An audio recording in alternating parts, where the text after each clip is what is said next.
بسم اللہ الرحمن الرحیم نحمده ونصلی ونسلم علی حبیبہ الکریم اما بعد فاعوذ باللہ من الشیطان الرجیم بسم اللہ الرحمن الرحیم هل يستوي الذين يعلمون والذين لا يعلمون صدق اللہ العلی العظیم وصدق رسولہ النبی الامین الکریم۔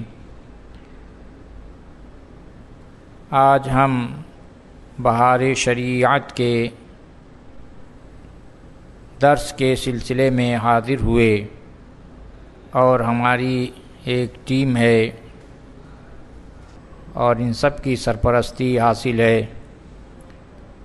حضور محدث کبیر سلطان الاساتذہ حضرت علامہ مولانا ضیاء المصطفیٰ اعظمی مدث اللہ العالی اور قائد اہل سنت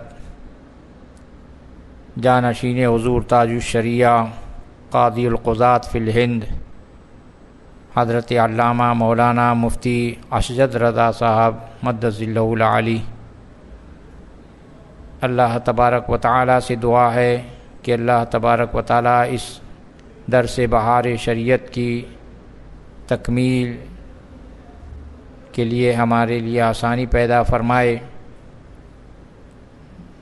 آج سب سے پہلے مناسب یہ ہے کہ صاحب کتاب اور بہار شریعت کے متعلق کچھ گفتگو کی جائے، اس کے بعد بہار شریعت کا تسلسل کے ساتھ درس ہوگا۔ حضور صدر الشریعہ بدر الطریقہ خلیفہ مجاز اعلیٰ حضرت عظیم المرتبت مجدد دین و ملت مولانا شاہ احمد رضا خان فاضل بریلوی، مولانا محمد امجد علی اعظمی بن حکیم مولانا جمال الدین بن مولانا خدا بخش بن مولانا خیر الدین قدست اسرارہم سن 1296 ہجری میں قصبہ گوسی محلہ کریم الدین پور ضلع اعظم گڑھ میں پیدا ہوئے۔ آپ کے والد ماجد اور جد امجد فن طب اور علم و فضل میں باکمال تھے۔ اپنے جد امجد بعد ازاں اپنے بڑے بھائی مولانا محمد صدیق رحمۃ اللہ تعالی علیہ سے علوم و فنون کی ابتدائی کتابیں پڑھیں۔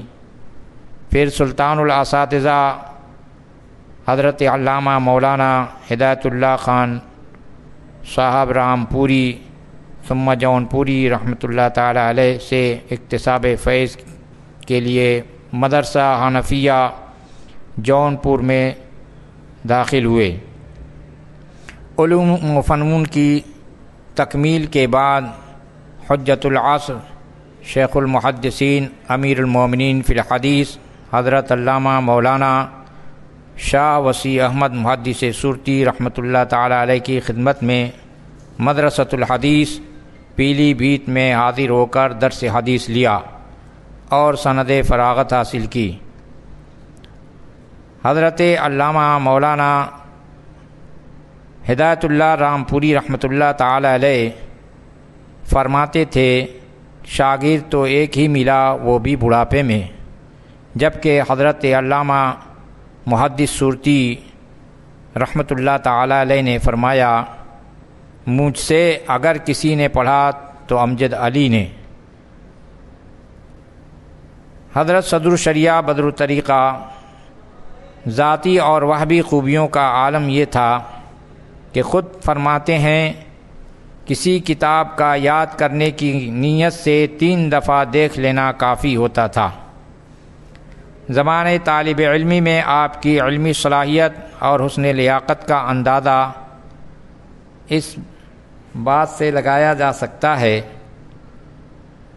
جو محتمم مدرسۃ الحدیث ضیاء الدین پیلی بھیت نے تحفہ حنفیہ پٹنہ میں شائع کیا تھا۔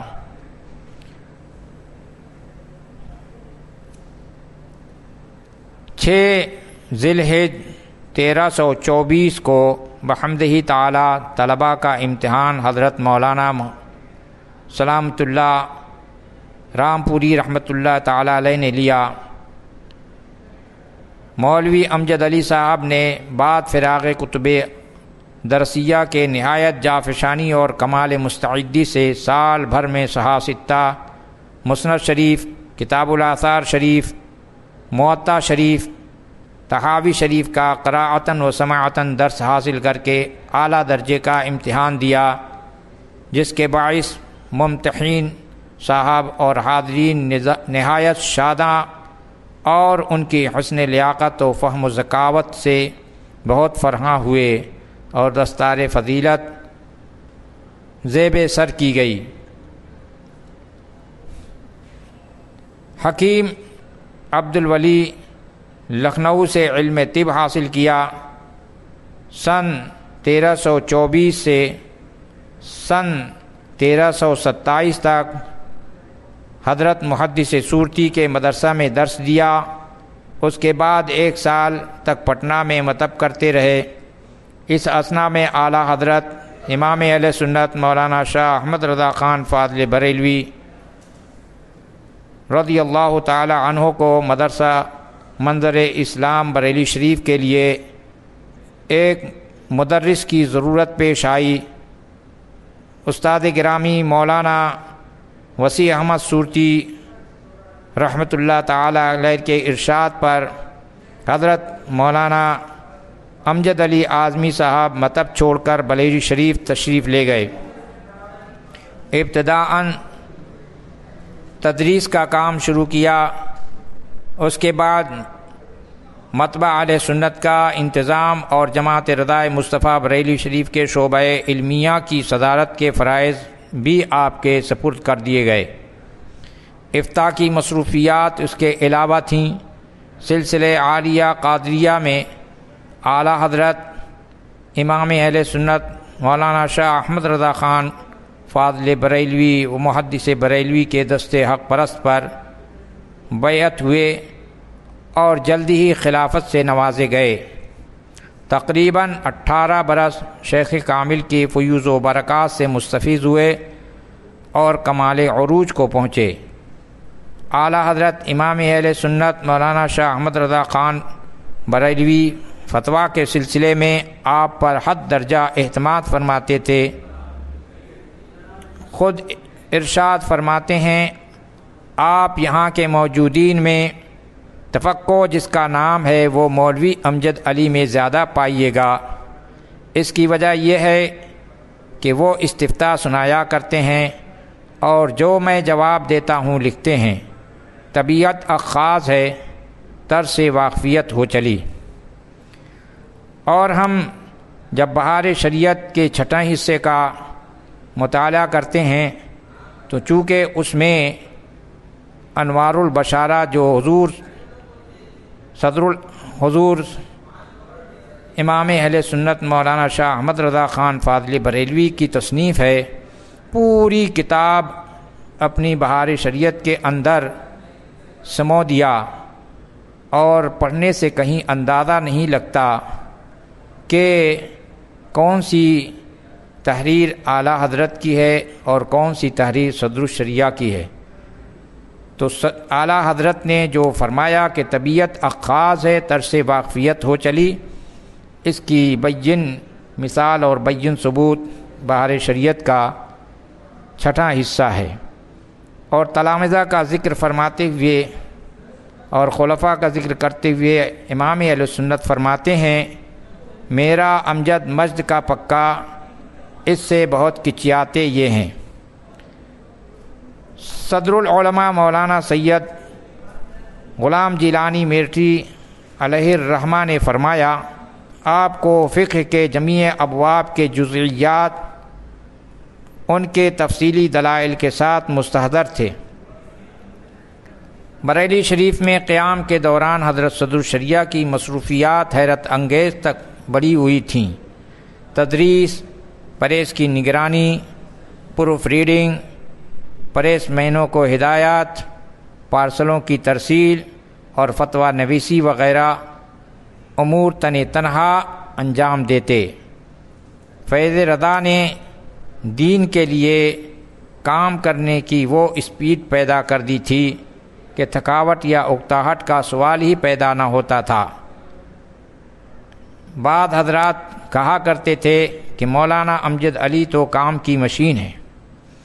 اعلیٰ حضرت مجدد دین و ملت مولانا شاہ احمد رضا خان فاضل و محدث بریلوی قدس سرہ کا فقید المثال ترجمہ قرآن مجید مسمى باسم تاریخی کنز الایمان فی ترجمۃ القرآن، جو 1330 ہجری میں پائے تکمیل کو پہنچا، یہ بھی حضور صدر الشریعہ علیہ الرحمہ کی مساعی جمیلہ سے شروع بھی ہوا اور پائے تکمیل کو پہنچا۔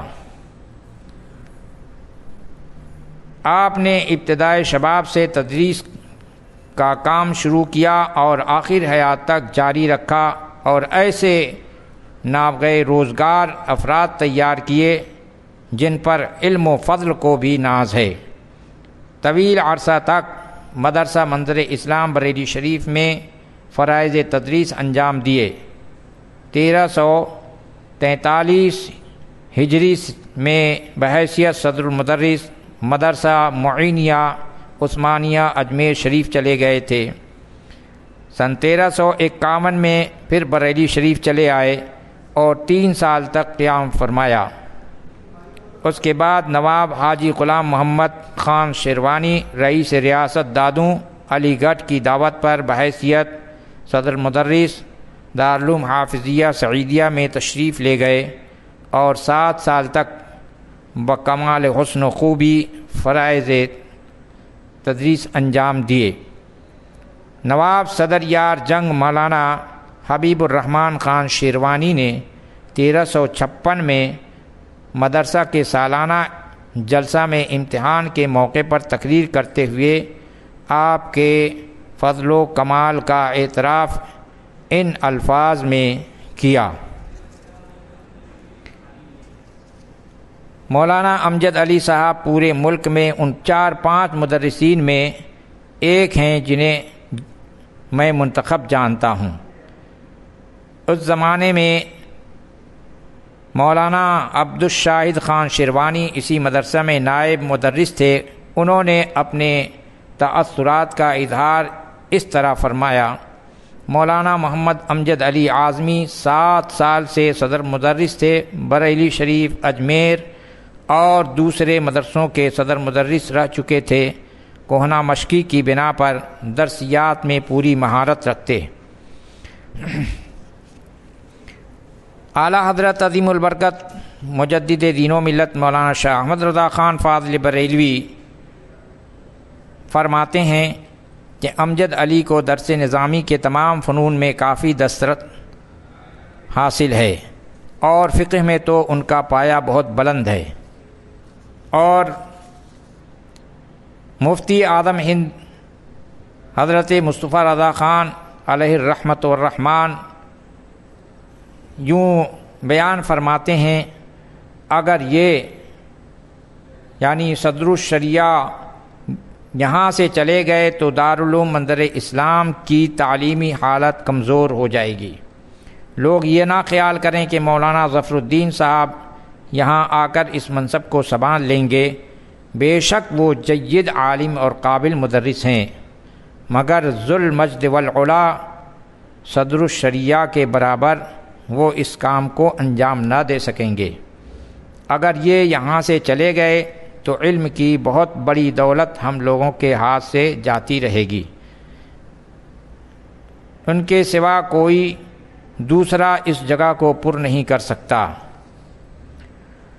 سن 1362 ہجری تک دادو میں قیام رہا۔ اس کے بعد 1 سال مدرسہ مظہر العلوم کچی باغ بنارس میں رہے۔ اس کے بعد سن 1364 تک منظر اسلام بریلی شریف میں درس دیا۔ اجمیر شریف کے قرب و جوار میں راجہ پرتھوی راج کی اولاد آباد تھی، جو اگرچہ مسلمان ہو چکی تھی لیکن ان میں فرائض و واجبات سے غفلت اور مشرکانہ رسوم بکثرت پائی جاتی تھیں۔ حضرت صدر الشریعہ کے ایما پر آپ کے تلامذہ نے ان میں تبلیغ کا پروگرام بنایا۔ تبلیغی جلسوں کا خوشگوار اثر ہوا اور ان لوگوں میں مشرکانہ رسوم سے اجتناب اور دینی اقدار اپنانے کا جذبہ بیدار ہو گیا۔ پروفیسر محمد ایوب قادری لکھتے ہیں، اجمیر شریف کے زمانہ قیام میں نو مسلم راجپوتوں میں مولانا امجد علی اعظمی نے خوب تبلیغ کی اور اس کے بہت مفید نتائج برآمد ہوئے۔ اس کے علاوہ ارد گرد کے بڑے شہروں اور قصبات مثلا نصیر آباد، جے پور، چودھر پور، پالی مارواڑ اور چتور وغیرہ میں بھی خود آپ اور آپ کے تلامذہ تبلیغی سرگرمیاں جاری رکھتے۔ آپ کی تقریر خالص علمی مضامین اور قرآن و حدیث کی تفسیر و تفصیل پر مشتمل ہوا کرتی تھی۔ مسلک اہل سنت کو ٹھوس دلائل سے اس طرح بیان فرماتے کہ اس کی حقانیت ہر منصف مزاج سامع پر واضح ہو جاتی۔ صدر الشریعہ علیہ الرحمہ کو اللہ تعالیٰ نے جملہ علوم و فنون میں مہارت تامہ عطا فرمائی تھی، لیکن تفسیر، حدیث اور فقہ سے خصوصی لگاؤ تھا۔ فقہی جزیات نوک زبان پر رہتی تھیں، اسی لیے امام احمد رضا فاضل بریلوی نے آپ کو صدر الشریعہ کا لقب عطا فرمایا۔ شعبان 1339 میں نواب سلطان احمد صاحب اور ان کے بھائی نے اعلیٰ حضرت امام اہل سنت مولانا شاہ احمد رضا خان فاضل بریلوی سے عرض کیا، حضور ہندوستان کو انگریزوں کی حکومت سے نجات ملے گی اور ملک کو آزادی حاصل ہوگی، لہذا حصول آزادی کے بعد جمہوری تقاضوں کی بنیاد پر قاضی شرع و مفتی شرع کا تقرر کیسے ہوگا؟ ارشاد فرمایا، ہاں، ملک انگریزوں کے تسلط سے ضرور آزاد ہو جائے گا۔ قاضی شرع و مفتی شرع کے تقرر کے مسئلے میں غور کروں گا۔ اس مختصر گفتگو کے بعد دوسرے یا تیسرے دن اعلیٰ حضرت نے بیٹھک میں صبح سے خاص طور پر بنفس نفیس کچھ انتظام کرائے۔ بیٹھک کے تخت کو مخصوص 3 نشستوں کے ساتھ مزین کرایا گیا اور خود اعلیٰ حضرت امام احمد رضا تخت کے سامنے خلاف معمول ایک علیحدہ کرسی پر تشریف فرما ہوئے۔ روزانہ کے حاضرین دربار جمع ہوئے تو ارشاد فرمایا، ملک انگریزوں کے تسلط سے ضرور آزاد ہوگا، جمہوری بنیادوں پر اس ملک کی حکومت کا قیام عمل میں آئے گا، مگر ملک میں قاضی شرع اور مفتی شرع کے تقرر کے لیے اسلامی شرعی قانون کی بنیاد پر سخت دشواری ہوگی، چونکہ ملک کے بنیادی قوانین میں ایسا کوئی لائحہ عمل نہ ہوگا جس کی بنا پر قاضی شرع و مفتی شرع کا تقرر صحیح طور پر ہو سکے، لہذا میں آج ہی اس کی ابتدا کرنے جا رہا ہوں تاکہ یہ سلسلہ جاری رہے اور آزادی کے بعد کسی دشواری کا سامنا نہ کرنا پڑے۔ اس کے بعد ارشاد فرمایا، آج میں پورے ملک ہندوستان کے لیے مولانا امجد علی اعظمی کو قاضی شرع مقرر کرتا ہوں۔ پھر ان کا ہاتھ پکڑ کر مخصوص نشست پر بیٹھایا اور دعا کی، اور برہان الملت مولانا مفتی برہان الحق جبل پوری اور مفتی اعظم عالم اسلام مفتی اعظم مصطفیٰ رضا خان علیہم الرحمہ کو دارالقضاء کے لیے مفتی اور معاون قاضی مقرر کیا۔ قاضی کا منصب اور اس کے شرائط بہت ہیں۔ صدر الشریعہ کو اس منصب پر مقرر فرمانا اس امر کی واضح دلیل ہے کہ مجدد اسلام فقیہ زمانہ امام احمد رضا قدس سرہ کو صدر الشریعہ کے تفقہ، استخراج احکام اور فیصلہ مقدمات سے متعلق مکمل اعتماد تھا۔ آپ نے ضلع علی گڑھ میں قیام کے دوران امام ابو جعفر طحاوی حنفی قدس سرہ کی مشہور کتاب شرح معانی الآثار پر حاشیہ لکھنا شروع کیا اور 7 ماہ کی مختصر مدت میں نصف اول پر مبسوط حاشیہ تحریر فرما دیا۔ یہ حاشیہ باریک قلم سے 450 صفحات پر مشتمل ہے اور ہر صفحہ میں 35 سے 36 سطریں ہیں۔ گویا دیگر مشاغل سے فارغ وقت میں 2.5 صفحہ روزانہ قلم بند فرماتے تھے،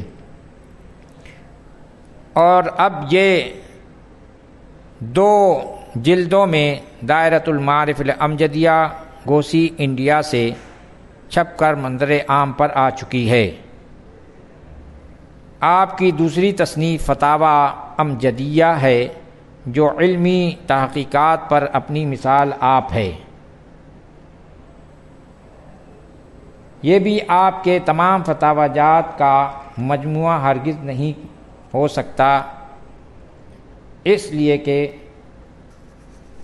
ہمارے پاس آپ کے فتاوی جات کی جو نقول ہیں وہ 7 ربیع النور 1340 سے شروع ہوتی ہے، جس کا صاف مطلب یہ ہے کہ اعلیٰ حضرت قدس سرہ العزیز کے دور میں آپ نے منصب افتاء پر جو کچھ کارنامے انجام دیے ان کا کوئی ریکارڈ محفوظ نہیں رکھا گیا۔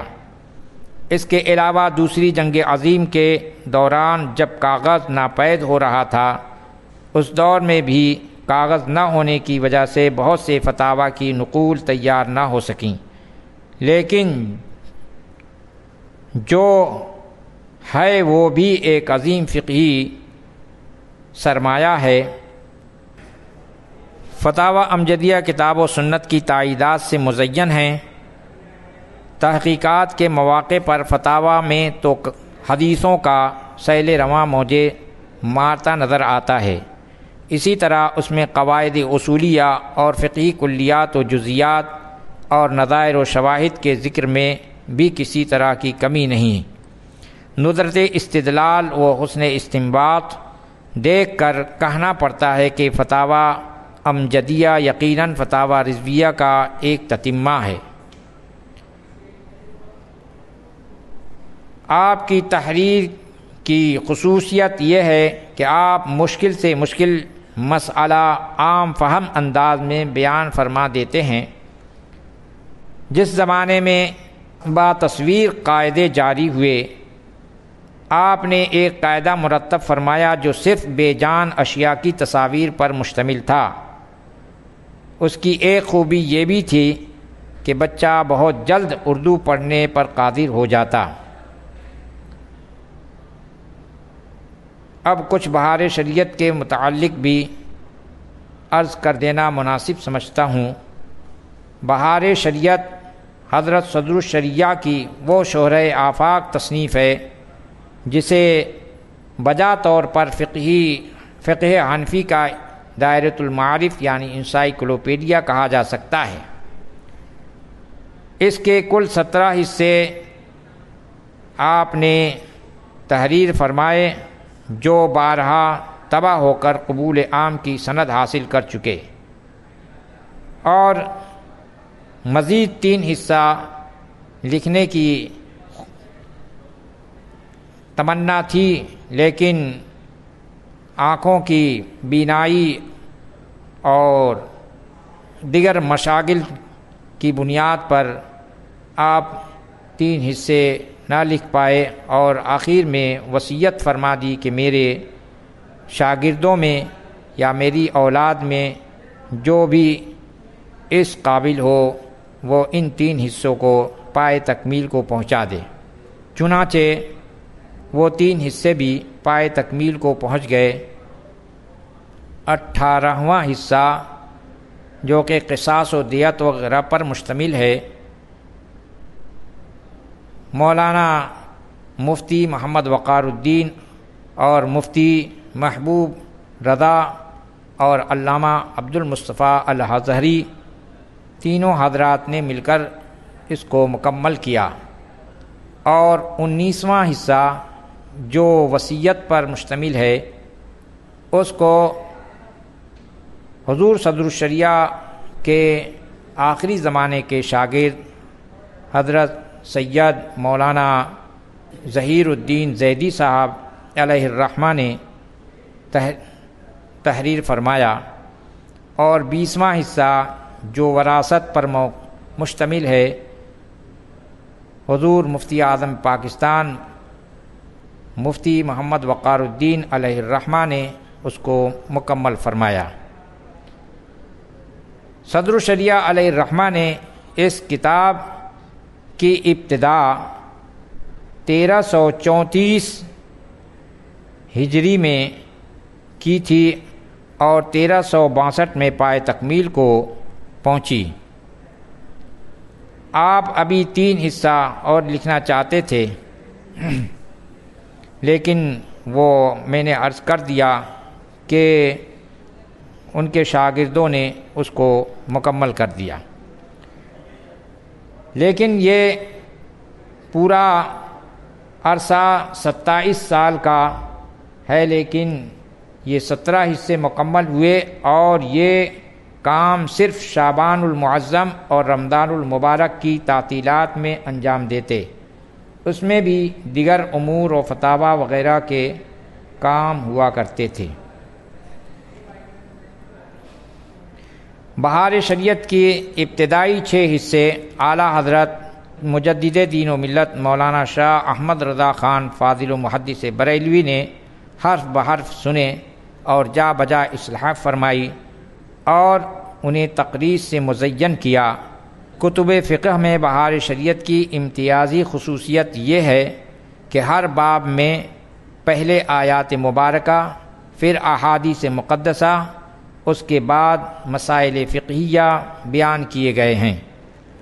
خود حضور صدر الشریعہ بدر الطریقہ تحریر فرماتے ہیں کہ اردو زبان میں اب تک کوئی ایسی کتاب تصنیف نہیں ہوئی جو صحیح مسائل پر مشتمل ہو اور ضروریات کے لیے کافی و وافی ہو۔ اس لیے فقیر کہتا ہے کہ فقہ حنفی کے تمام ابواب کے کلیات و جزیات پر مشتمل اب تک اردو زبان میں کوئی ایسی کتاب معرض وجود میں نہ آئی۔ فقہ حنفی کی مشہور و معروف کتاب فتاوی عالمگیریہ، جس کو فتاوی ہندیہ بھی کہتے ہیں، جس کو اپنے وقت کے عظیم المرتبت مجدد حضرت اورنگزیب عالمگیر علیہ الرحمہ نے اپنے استاد حضرت علامہ شیخ نظام الدین المعروف بملا جیون علیہ الرحمہ کی نگرانی میں 500 جید علماء کرام کے اتفاق رائے سے مرتب فرمائی، مگر قربان جائیے کہ حضرت صدر الشریعہ بدر الطریقہ علامہ مفتی محمد امجد علی اعظمی علیہ الرحمہ نے وہی کام اردو زبان میں تنہا انجام دیا۔ اس میں بھی تمام مسائل مفتابہی راجح منقح بیان کیے۔ حضرت صدر الشریعہ تحدیث نعمت کے طور پر فرماتے ہیں، اگر اورنگزیب عالمگیر اس کتاب یعنی بہار شریعت کو دیکھتے تو مجھے سونے سے تول دیتے۔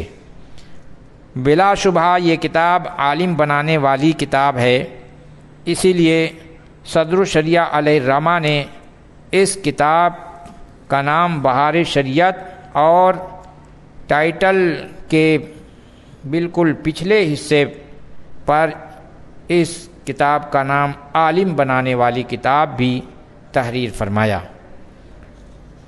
حضرت صدر الشریعہ علیہ الرحمۃ والرضوان نے بہت سے نمایاں کارنامے انجام دیے، جس میں سے کچھ عرض کیا گیا، اور ایک کارنامہ بہت عظیم یہ ہے کہ آپ نے جید علماء کرام کی ایک فوج تیار کی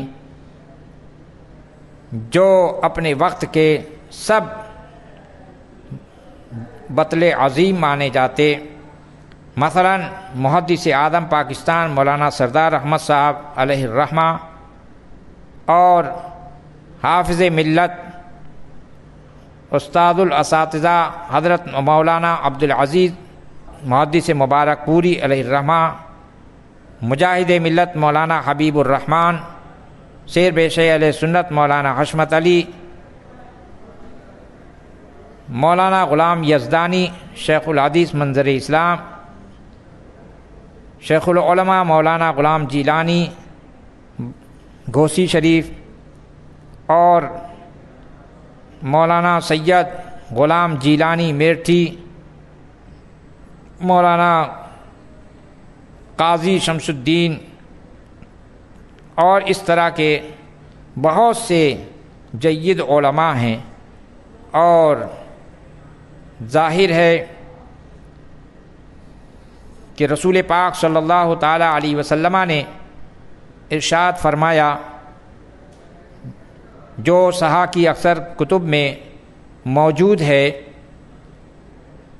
حضرت سیدنا ابو ہریرہ رضی اللہ تعالی عنہ سے وہ حدیث روایت ہے کہ رسول پاک صلی اللہ تعالی علیہ وسلم ارشاد فرماتے ہیں کہ جب آدمی انتقال کر جاتا ہے تو اس کے نامہ اعمال منقطع ہو جاتے ہیں۔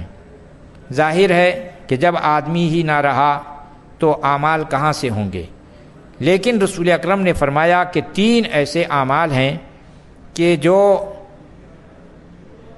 رہتی دنیا تک ان کے نامہ اعمال میں درج ہوتے رہیں گے۔ تو اس لحاظ سے ہم دیکھتے ہیں تو صدر الشریعہ علیہ الرحمہ اس حدیث کے سچے مصداق نظر آتے ہیں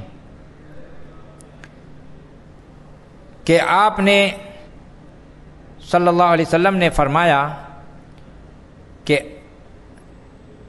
ایسا صدقہ کہ جو جاری رہے، تو صدقہ جاریہ، تو آپ نے یہ صدقہ جاریہ ہی کا کارنامہ انجام دیا کہ بڑے بڑے علماء پیدا کر دیے، اور یہ سلسلہ علم کا جاری ہے، اور کتابیں لکھ کر کے بھی صدقہ جاریہ فرمایا۔ اور دوسرا حضور نے فرمایا کہ ایسا علم چھوڑ گیا کہ جو نفع بخش ہو۔ یقیناً صدر الشریعہ علیہ الرحمہ نے ایسا علم چھوڑا ہے جیسے بہار شریعت وغیرہ اور کنز الایمان وغیرہ، جو آپ ہی کی مسائیہ جمیلہ کا نتیجہ ہے۔ یہ سب آپ کے کارنامے ایسے ہیں کہ جو ہمیشہ آپ کے نامہ اعمال میں درج کیے جاتے رہیں گے، اور یہ آپ کے تلامذہ شاگرد پر شاگرد پیدا کیے جا رہے ہیں، وہ سب آپ کے نامہ اعمال میں درج ہو رہے ہیں۔ بلکہ دنیا کی بیشتر اہل سنت و جماعت کی درسگاہیں آپ ہی کی مرہون منت ہیں کہ آپ ہی کے شاگردوں کے شاگرد شاگردوں کے شاگرد سے وہ درسگاہیں آباد ہیں۔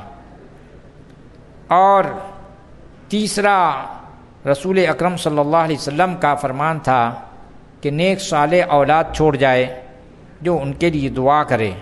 الحمدللہ آپ کی اولاد میں سب کے سب عالم، فاضل اور شہزادیاں عالمہ فاضلہ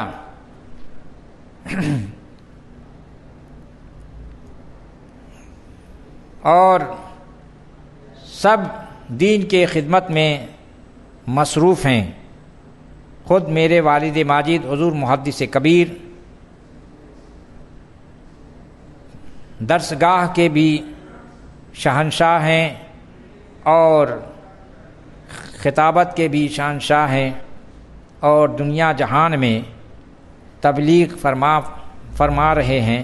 اللہ تعالیٰ ان کی عمر میں صحت میں برکت دے اور مزید دین کی خدمت وہ کرتے رہیں۔ پھر حضور صدر الشریعہ علیہ الرحمہ بریلی شریف کے قیام کے دوران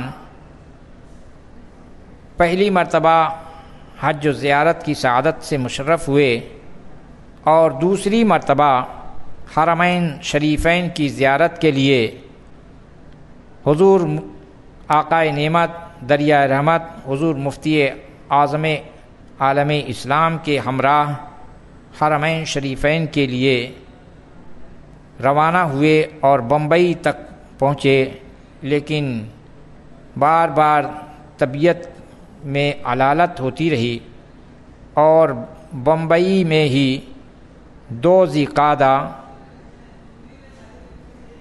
سن 1367 ہجری 6 ستمبر 1948 عیسوی رات کو 12:26 پر اس دار فانی سے عالم جاودانی کو تشریف لے گئے، اور آپ کے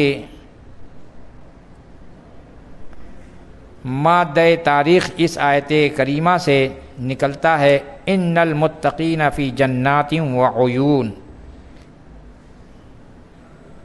رئیس القلم حضرت علامہ ارشد القادری علیہ الرحمہ اس وقت وہاں موجود تھے بمبئی میں، اور اس موقع پر آپ نے یہ شعر بیان کیا تھا، مدینے کا مسافر ہند سے پہنچا مدینے میں، مدینے کا مسافر ہند سے پہنچا مدینے میں، قدم رکھنے کی نوبت بھی نہ آئی تھی سفینے میں۔